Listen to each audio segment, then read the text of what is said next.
Hi good afternoon. सास बहू और सेंसेक्स के आज के इस एपिसोड में आप सबका स्वागत है। शुक्रवार का दिन और वापस हम लोग न्यूज रूम से लाइव जुड़ते हुए मदद करने के लिए आज आप लोग को आपकी स्क्रीन पे नजर आएंगी shamlajoshi.com की Sharmila Joshi. Sharmila ma'am, hi good afternoon, स्वागत है आपका। अच्छा डॉक्टर साहब, समय नहीं वेस्ट करूंगा, बहुत सारी क्वेरीज हैं, कोशिश करनी ज्यादा से ज्यादा क्वेरीज सॉल्व कर सकें। आपको मौका मिले तो वो सारे रीच आउट करने के तरीके जो हैं स्क्रीन पे दिखाते रहिएगा। मार्केट्स लेकर आइए। 1/4 1/3 फीसदी की बढ़त के साथ मजबूती के साथ इस समय निफ्टी में कामकाज 55 अंक ऊपर, तो अच्छा हफ्ता जा रहा है। एक ही दिन हफ्ते में शायद दबाव था, अदरवाइज डे ऑन डे हमने हरियाली ही देखी है और मोमेंटम इंटैक्ट है। 470 480 के आसपास के जोन्स पर हम, हाँ वो बैंड के अंदर ही कामकाज, लेकिन मजबूत हैं। ये तब हो रहा है जब निफ्टी बैंक दरअसल आपको फ्लैट इस समय ट्रेड करता हुआ नजर आएगा। निफ्टी बैंक फ्लैट है पर निफ्टी 1/3 फीसदी उछाल दिखा रहा है। क्यों? उसका सिंपल आंसर, एक तो आईटी इंडेक्स स्क्रीन पर रख दीजिएगा और दूसरा एक काम करिएगा, निफ्टी की कंट्रीब्यूशन प्लेट रख दीजिएगा। आपको समझ में आएगा कैसे। वो सिर्फ आईटी इंडेक्स और अदरवाइज निफ्टी में तमाम आईटी के कॉन्स्टिट्यूएंट्स क्या बढ़िया तरीके से कंट्रीब्यूट करते हुए नजर आ रहे हैं। सारे आईटी प्लेयर्स सबसे ज्यादा पॉजिटिवली कंट्रीब्यूशन दिखा रहे हैं, तो कोई ना कोई पॉकेट मदद के लिए आ रही है। आज आईटी की बारी है, बैंक स्पष्ट पड़े हुए हैं, आईटी फ्रंट फुट पे खेलता हुआ। लेकिन चलिए सवाल जवाब के सिलसिले की शुरुआत। आज गांधीधाम जाना है गुजरात में, नई दिल्ली और साथ साथ दुबई यूएई। भाई एक काम करें, भाई दुबई से शुरुआत कर दी जाए, पता नहीं कब लिंक टूट जाए। तो भारती बागचंदानी जी आपको आपकी स्क्रीन पर नजर आएंगी दुबई से। भारती जी हाय गुड आफ्टरनून। दुबई आप कैसे पहुंच गए भारती जी? सर लास्ट 18 ईयर से मैं दुबई में हूँ, जॉब के सिलसिले में। 18 साल से वहां पे जॉब कर रहे हो? सही है। अभी नहीं कर रही, स्टार्टिंग दुबई आने का रीजन यही था। ओके, और वहां पे अच्छा अभी जॉब नहीं कर रहे हो वहां पे, अब इस समय एक्टिवली इंडियन मार्केट्स को ट्रैक करते हो दुबई में बैठे हुए, ऐसा है क्या? सर लास्ट 1 ईयर से स्टार्ट किया है। लास्ट 1 मंथ से? और कैसे? 1 कुछ ईयर। पहले 1 ईयर से कुछ स्टडीज वडीज करी थी भारती मैम, या कोई मदद कर रहा है आपको स्टॉक पिक करने में? नो सर, मुझे जीरो नॉलेज थी स्टॉक मार्केट की, लेकिन आपका चैनल फॉलो करके और कुछ स्टडी करके इंटरनेट से थोड़ा बहुत प्रॉफिट बना रही हूँ मैं। बढ़िया बढ़िया मैम। भारती मैम, पहला सवाल कौन सा? सर मेरे पास 3 शेयर्स हैं आयशर मोटर्स के एट 3679। तो मैं जानना चाहती हूँ कि मुझे इस लेवल पे एवरेज करना चाहिए, उसे आगे इसके अप मूव आने का चांस है या नहीं? लिए क्यों थे? लॉन्ग टर्म के हिसाब से लिए थे Bharti ma'am? No sir, short term, around 3 to 6 months. Positionally trade करने का मन था। 3600 के आसपास 3680 के लेवल्स पे लिए हुए, 3300 के आसपास कामकाज। शर्मिला, थोड़ी सी दिक्कत आ गई, वो कुछ तगड़े नए लॉन्चेस, वो कंपटीशन इंटेंसिफाई होने का डर, और जिसके पास मार्केट शेयर होगा लूज तो वही करेगा, तो ये सब डर सता रहा है इस समय। लेकिन इन्होंने भी कुछ लॉन्चेस की बात कर दी है, कुछ प्लान कर दिए बड़े बड़े लॉन्चेस। क्या करूं आयशर मोटर्स में? मेरा टाइम होराइजन 6 महीने का है मोटा मोटी। बिल्कुल, और जैसे कि आपने कहा कि जो कंपटीशन का डर इंटेंसिफाई हुआ उस वजह से ये स्टॉक करेक्ट हुआ। मेरे हिसाब से वो करेक्शन थोड़ा बहुत नी जर्क था, क्योंकि अभी तो अनाउंसमेंट आई है कि बजाज ऑटो ब्रांड के साथ करार उनका एक प्रोडक्ट निकलेगा, but we are here to see the launch etcetera, और उसके बाद हम ये देख सकेंगे कि उसका एक्चुअली क्या इम्पैक्ट होता है। उसके साथ साथ मेरे हिसाब से जब कभी हमने इस तरह की चीज देखी है तो मार्केट हैज एक्चुअली एक्सपैंडेड, तो वो भी एक चीज हो सकती है, क्योंकि हम देख रहे हैं कि इस तरह की जो हायर प्राइस स्पाइक्स है उनका मार्केट एक्सपैंड हो रहा है इंडियन कॉन्टेक्स्ट। तो मुझे लगता है कि ये जो डर था वो थोड़ा ओवर डन था, लेकिन we can't rule away the fact कि ये नियर टर्म कंसर्न रहेगा और शायद स्टॉक इतना जल्दी ऊपर नहीं जाए। तो मेरे हिसाब से थोड़ा आपको पेशेंस रखना होगा। अगर फिर से हम थोड़ा करेक्ट होकर रिकवर भी हुआ है, फिर से उस तरह का कोई करेक्शन देखते हैं तो आप एवरेजिंग का सोचिए। फिलहाल आपके पास जो स्टॉक है उसके साथ बने रहिए, मेरे हिसाब से ये बहुत अच्छी कंपनी है, लेकिन यस आई थिंक ये नियर टर्म कंसर्न्स रहेंगे। घबराना नहीं है, थोड़ा सा नी जर्क रिएक्शन था, वो प्रतिस्पर्धा जो बढ़ रही थी इसके चलते स्टॉक करेक्ट हुआ था। होल्ड करिए मैम, और यहां से कोई डिप्स आते हैं तो चाहें तो और फर्दर एक्यूमुलेट किया कर सकते हैं एवरेजिंग करने के लिहाज से। थोड़ी सी शमला की ऑडियो हेजी से आ रही, डॉक्टर साहब उसे सॉर्ट आउट करिएगा, लेकिन I am hoping Bharti ma'am आपको भी सब समझ में आया होगा जो शमला कह रही थी। गांधी नाम से गुजरात से डॉक्टर निशा बत्रा गुलाटी आपको स्क्रीन पे अब नजर आएंगी। डॉक्टर निशा, अगर आप शो देखते हो तो पहला सवाल तो आप समझ गए होंगे मेरा क्या आने वाला है। कौन से वाले? हाँ मैं डॉक्टरेट हूँ सर केमिस्ट्री में। अच्छा, कब से शेयर बाजार से जुड़े हो निशा मैम? सर अभी स्टार्ट किया 6-7 मंथ से।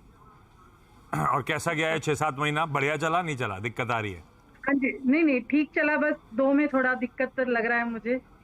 और वो 2 ही आज के सवाल भी हैं क्या? हाँ जी। पहला कौन सा है डॉक्टर? दीपक नाइट्रेट ले रखा है सर मैंने। हाँ। 2253 के वेट पे 80 शेयर्स।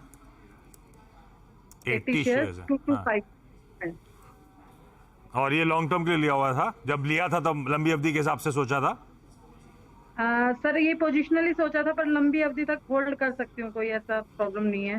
तो मतलब बेसिकली किया तो ट्रेड था, अभी मामला फंस गया है तो आप रखने में कोई दिक्कत नहीं, अगर एक्सपर्ट कहें रखने के लिए, है ना?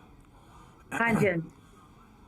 समझ गया शमला मैम, ये सारे केमिकल्स के साथ सिमिलर दिक्कतें सब ऐसे ही करेक्ट हुए हैं और हम सब थोड़ा सा फंसे हुए हैं। अब मेरी बाइंग से 300-325 रुपए नीचे, पढ़ने लिखने में तो अच्छी लगती है कंपनी, पर क्या मैक्रोज वाकई बहुत खराब हो गए इन सब के? दिक्कतों में और आएगा ये स्टॉक, क्या निकलूं या बने रहूं? You hit the nail on the head. I think ये पूरा कंसर्न केमिकल स्पेस में हम देख रहे हैं कि जिस तरह से करेक्शन हुआ है पिछले एक आध हफ्ते से, जब से ये लगने लगा है कि शायद इस क्वार्टर अगर एक सेक्टर में इनके नतीजे खराब आ सकते हैं तो वो केमिकल सेक्टर है। तो यस, आई थिंक ये स्टॉक के लिए भी नियर टर्म कंसर्न रहेगा, लेकिन जिस तरह के उनका केपेक्स प्लान है, जिस तरह का उनका प्रोडक्ट प्रोफाइल है, I am actually very positive on the stock और मेरा टारगेट क्लोज टू 2300 रहेगा। तो वंस अगेन मेरी राय यही रहेगी कि आप लॉन्ग टर्म का सोचें और इन्वेस्टेड रहे। थोड़ा अगर आपको रिजल्ट के टाइम अगर थोड़ा कुछ करेक्शन वगैरह दिखा तो आप एवरेजिंग का सोचें, लेकिन फिलहाल जो आपके पास स्टॉक है उसके साथ बने रहिए। मेरे हिसाब से ये बहुत अच्छी कंपनी है। जो स्टॉक्स हैं उनके साथ बने रहना है अभी। डॉक्टर निशा, मैं अगली क्वेरी के लिए आपकी आता हूं, मैं लौटूंगा, सबके पास आऊंगा, कोशिश यही है कि आज सारी क्वेरी सॉल्व कर दूं। नई दिल्ली से दीक्षिता ठक्कर मैम। दीक्षिता मैम, गुड आफ्टरनून। मैम आप क्या करते हो और कब से शेयर बाजार से जुड़े हो? सर मैं असिस्टेंट प्रोफेसर हूँ आईपी यूनिवर्सिटी में, और मैं ट्रेडिंग कर रही हूँ अप्रोक्सीमेटली 3 साल से, 3-3.5 साल से। सिर्फ ट्रेडिंग? और ये स्टार्ट फुल ट्रेडिंग नहीं, मतलब स्टॉक लिया, उसको 3-4 महीने में जैसे ही प्रॉफिट हुआ बेच दिया, तो छोटा मोटा शॉर्ट टर्म में, पर अब इतना होल्ड किया हुआ है। अच्छा, मैं मिस कर गया, असिस्टेंट प्रोफेसर कौन से सब्जेक्ट के हो आप? मैं सर फाइनेंस, टैक्स, लॉ। फिर आपको क्या जरूरत है, खूब छाप रहे होगे आप तो शेयर बाजार से पैसा? नहीं सर, काफी फंसे हुए हैं, इनफैक्ट काफी जगह फंसे हुए हैं। ठीक है। अच्छा ये बताओ, पहले तो आपके घर से पानी कितना दूर है, आपकी ऑफिस से कितना दूर है, जो ये पानी बहुत भर गया है दिल्ली में, आसपास भरा हुआ है क्या? नहीं सर, अभी इतना तो कुछ नहीं है, बिकॉज मैं लाजपत नगर साइड पे हूँ, तो वहाँ उतना पानी तो नहीं है फिलहाल। तो हम चैनल वाले ज्यादा ही दिखा रहे हैं क्या? सर प्रॉबेबली ये लाल किला साइड पे होगा, पर हमारी साइड पे नहीं है। नहीं, सब जगह नहीं आया तो बेटर है। ठीक है, दीक्षिता मैम, पहला सवाल कौन सा? सर सबसे पहले मेरे पास बैंक ऑफ इंडिया है 800 शेयर्स 99 के, और ये मैंने लिया था 2020 में, जब बैंकिंग में बहुत रैली था, ये शेयर बहुत ऊपर बढ़ रहा था। हाँ, अरे बाप रे, हाँ ठीक है, पहले तेजी वेजी दिखा चुका है, उसके बाद आपने ऊपर फंस गए हो, अब तो धीरे धीरे चल रहा है, अब तो बीच में आपने बहुत पेन पीरियड भी देखा होगा आता हुआ, है ना? अब रिकवर कर चुका है काफी। बहुत सर। शर्मिला, क्या करा जाए भाई, बहुत ऊपर फंसे थे, आज 2020 का लिया हुआ माल 2023 में आते आते भी 22 रुपीज नीचे ही कामकाज कर रहा है, और कोई फेडरल बैंक वगैरह के रिजल्ट थोड़े से क्वेश्चन मार्क उठा रहे हैं कि ऐसा ना हो वो जो साइकिल, वो NIM एक्सपेंशन वगैरह, एसेट क्वालिटी इंप्रूवमेंट वगैरह कहीं थम ना जाए। वो फेडरल बैंक थोड़ा डरा सा दिया हम लोगों को। ऐसे में बैंक ऑफ इंडिया को लेकर क्या करूं? यस, जैसे कि आपने कहा कि कल जैसे ही फेडरल बैंक के नतीजे आए हैं हमने और एक जिस तरह से एक डाउनटर्न दिखा है PSU बैंकिंग स्पेस में, लेकिन मेरे हिसाब से ये गलत लेवल होगा ये बेचने के लिए। आई एम नॉट, यानी मेरे लिए bank of India PSU banking space में फेवरेट स्टॉक नहीं रहेगा। लेकिन हैविंग सेड दैट मुझे लगता है कि 76 का प्राइस गलत प्राइस होगा बेचने के लिए। मेरा टारगेट इसमें 95 का रहेगा। तो आप एक बार नतीजों का इंतजार करें और अभी के लिए मेरे हिसाब से होल्ड करें। एक ये ठीक है, डर तो लग गया है, लेकिन एक फेडरल बैंक से जरूरी नहीं है कि वही उसी ब्रश से पूरे सेक्टर को पेंट करें। नतीजों का इंतजार करिए, अभी तो कुछ भी नहीं करना है। होल्ड करिए, रिजल्ट्स को असेस करिए, उसके बाद कुछ फैसला लेंगे। होल्ड है मैम आपका ये बैंक ऑफ इंडिया। भारती मैम, अगला सवाल कौन सा आयशर मोटर्स के बाद? Sir, 20 shares Gujarat Alkalis at 886. What should I do now?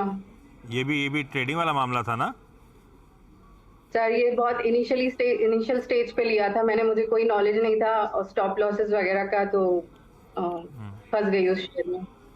नहीं, जब आपने लिया था मेरे ख्याल से वो 800-900 के जोन्स पे, उस समय बड़ा केमिकल, क्योंकि यूफोरिया सा भी हो गया था, सबको केमिकल ही पसंद आ रहा था। ये सच भी है, ठीक है। एवरेज करके मैंने 86 किया है। अच्छा, पहले 10 लिए थे, फिर 10 और ऐड कर लिया, ऐसा हुआ क्या? ठीक है। 886 खड़ा हुआ है 673 पे। हालांकि वो गिरावट का सिलसिला थमता हुआ तो नजर आ रहा है शर्मिला, लेकिन क्या करना चाहिए स्टॉक में?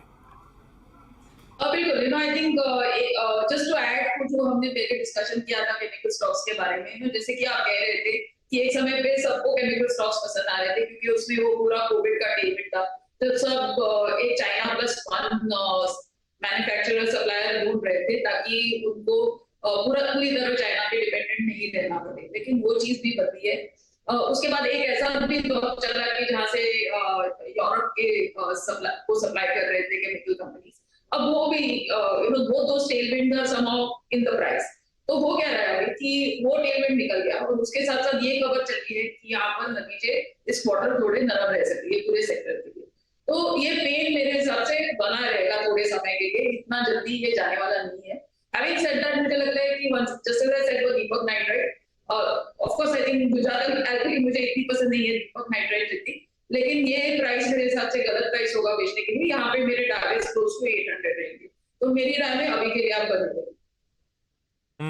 तो भाई आपके भाव के करीब जा सकता है, ये गलत प्राइस होगा बेचने के लिए। होल्ड करना है। शर्मिला के खुद के टारगेट स्टॉक के 800 रुपए के आसपास के होल्ड करके चलिए मैम। डॉक्टर निशा, अगला सवाल कौन सा?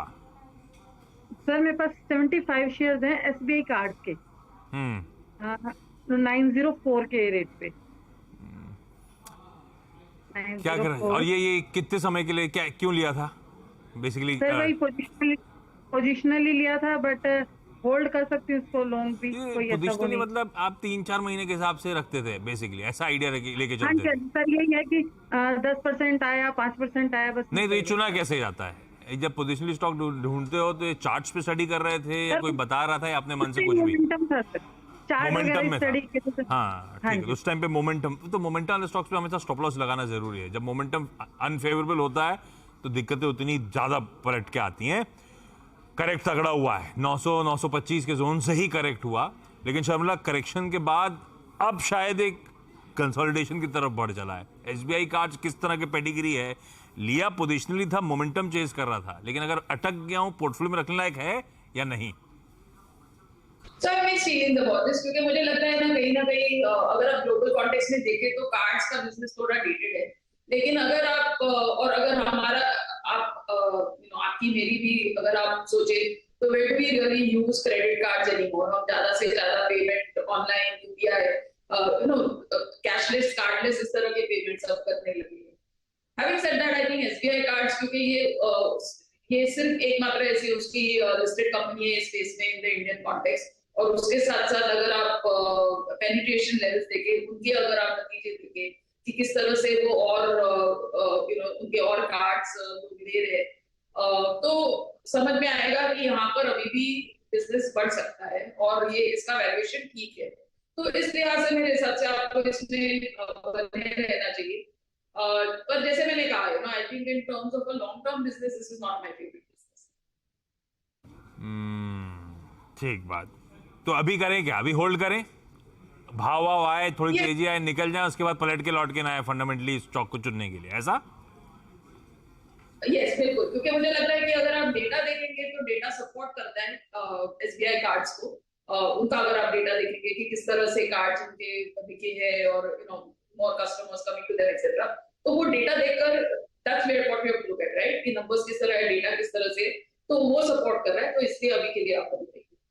बिल्कुल ठीक, ठीक बात। दीक्षिता मैम, बैंक ऑफ इंडिया के बाद अगला स्टॉक कौन सा? अदानी पोर्ट्स। तो मेरे पास 100 शेयर्स हैं 968 के प्राइस पे, और ये मैंने लिए थे सितंबर 2022। अदानी पोर्ट्स, 9, आपने बोला 968 है ना? हाँ जी। सितंबर 22 के आसपास लिए थे, और ये उसके बाद फिर वो खबरें आई थी, है ना, वो सेकंड ऑफ द ईयर के आसपास। राइट, ठीक बात। शिमला क्या करा जाए, गलत फंस गए थे। खैर उस समय किसी को पता नहीं था, अदानी पोर्ट्स तो उनमें से, अदानी पैक में से अगर फंडामेंटली भी किसी को चुनना हो तो सब उसी को चुन रहे थे उस समय भी, तो फंस गए, इसमें तो किसी की गलती है नहीं। अब क्या करें, लेकिन 250 रुपये अभी भी नीचे चल रहा है मेरी उस खरीद से। So I think रीजन जैसे कि आपने कहा कि सबको मालूम है कि ये स्टॉक करेक्ट हुआ, और ये भी हम उसके साथ साथ नजरअंदाज नहीं कर सकते कि यहाँ पर अभी भी थोड़े बहुत कंसर्न्स बने हैं ग्रुप को लेकर, क्योंकि जिस तरह से बातें चलती है कि you know and there is an ongoing inquiry, supreme court ने भी कुछ परसों के दिन कहा है, तो you know in the light of all these things मुझे लगता है ना कि आपको हमेशा एक नजर उस पर रखनी पड़ेगी। यस, आई एग्री कि अडानी पोर्ट्स में आपको बने रहना है, क्योंकि जिस तरह के वैल्यूएशंस है, जिस तरह के नतीजे हैं, दे डू वारंट कि यहाँ से price you know that 900 level जहां पर वो था वहां पहुंच सकता है। लेकिन एक नजर आपको हमेशा ये न्यूज पर रखनी पड़ेगी कि एक ग्रुप की न्यूज किस तरह से पैन आउट होती है, क्योंकि ये थोड़ा बहुत ड्रैग रह सकता है ये पूरे स्पेस में। लेकिन if you look at all the listed stocks with in that space, अगर 2 स्टॉक्स मुझे पसंद है तो that would be Adani enterprise and Adani ports. तो मेरे हिसाब से उस लिहाज से आपको इसमें बने रहना चाहिए, but as I said, you know, कि वो न्यूज को आपको ट्रैक करते रहना होगा कि वहां पर क्या और किस तरह से डेवलपमेंट्स होती है। चलिए, इस नोट पर doctor Nisha, Dikshita ma'am, Bharti ma'am, thank you so much जुड़ने के लिए, इस प्लेटफॉर्म पे अपनी क्वेरीज रेज करने के लिए। सॉरी, थोड़ा सा ऑडियो शिमला का शायद पता नहीं कितना क्लियर आप तक पहुंचा होगा, लेकिन आई एम होपिंग आप सबकी क्वेरीज सॉल्व हो गई। Shimla ma'am, thank you so much जुड़ने के लिए, अपनी क्वेरीज बड़ी तरीके से, हम सबकी क्वेरीज बड़ी तरीके से सॉल्व करने के लिए। क्विकली छोटा सा ब्रेक, लौटेंगे तो एक छोटा सा मार्केट चेक। ब्रेक के बाद आपका स्वागत है, और हमने निफ्टी की बात करी थी 1/3% मजबूत, लेकिन ब्रॉडर मार्केट्स और भी बेहतर। ब्रेथ दिखाता हूं, 2-for-1 का रेशियो बढ़ने वालों के फेवर है, और इस समय आईटी की चाल देखिए। वायदा बाजार में अभी ब्रेक में काउंट कर रहा था, टॉप 13 गेनर्स में 10 आईटी कंपनीज हैं। इस तरह से आईटी में जोश इस समय बनता हुआ। छोड़े जा रहा हूं आपको, अब मंडे को मुलाकात होगी इसी समय 12:30 बजे स्टूडियो से सास बहू सेंसेक्स में। नमस्कार।